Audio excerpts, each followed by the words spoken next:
একবারের কথা, এক সুন্দর গ্রামে খোকা নামের একটি ছোট ছেলে থাকত।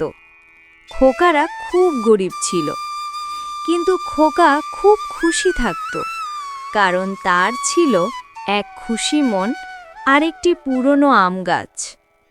খোকার খেলার সাথী ছিল এই গাছটি।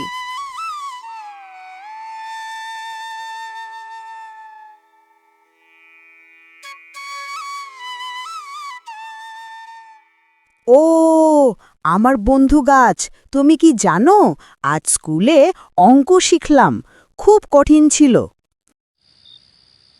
একদিন রাতে যখন চারিদিক শান্ত, খোকা দেখল গাছের তলায় একটি আলো। কাছে যেতেই দেখল একজন সাদা চুলের বৃদ্ধা দাঁড়িয়ে আছেন। কে কে আপনি এখানে কি করছেন? ভয় পেও না খোকা, আমি এই গাছের বন্ধু। তুমি রোজ এই গাছের যত্ন নাও, তাই আমি তোমাকে একটা জাদুর বীজ দেব। জাদুর বীজ? এটা দিয়ে কি হবে? এটি এমন এক ফল দেবে যা তোমার ইচ্ছে পূরণ করবে।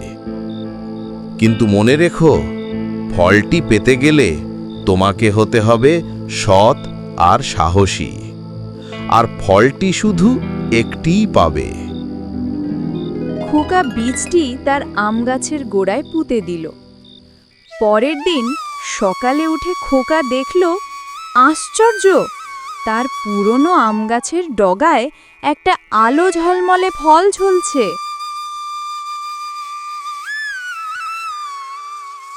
পেয়েছি, আমি জাদুর ফল পেয়েছি। এখন আমি কি চাইবো? আমার অনেক খেলার জিনিস চাই, একটা বড় গাড়ি চাই, একটা চকচকে বল চাই। খোকা অবাক হয়ে দেখল ফলটি এখন আর উজ্জ্বল নেই। খোকা বুঝল নিশ্চয়ই সে ভুল কিছু ভাবছে। সেদিন দুপুরে খোকা দেখল তার মায়ের খুব জ্বর, তাদের ওষুধ কেনার পয়সা নেই। খোকা, আমার খুব শরীর খারাপ লাগছে, যদি একটু ভালো হয়ে যেতাম।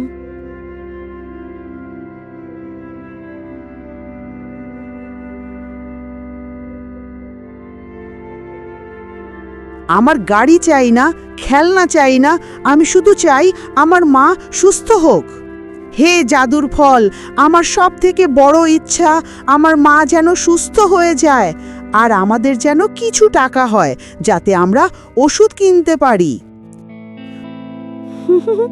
খোকা, আমি এখন সম্পূর্ণ ভালো, আর এই টাকাগুলো আমরা এখন ভালো খাবার আর ভালো জামা কিনতে পারবো।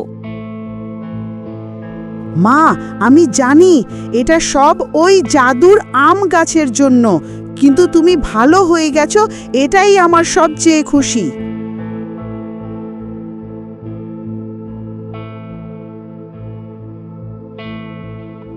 এভাবেই খোকা বুঝল সত্যিকারের সুখ নিজের জন্য কিছু চাওয়ার মধ্যে নয়, বরং অন্যের ভালো চাওয়ার মধ্যে লুকিয়ে থাকে। আর তাদের সেই আম গাছটি আর কখনো ফল না দিলেও তাদের জীবনের শান্তি আর ভালোবাসার জাদুকে ধরে রাখল।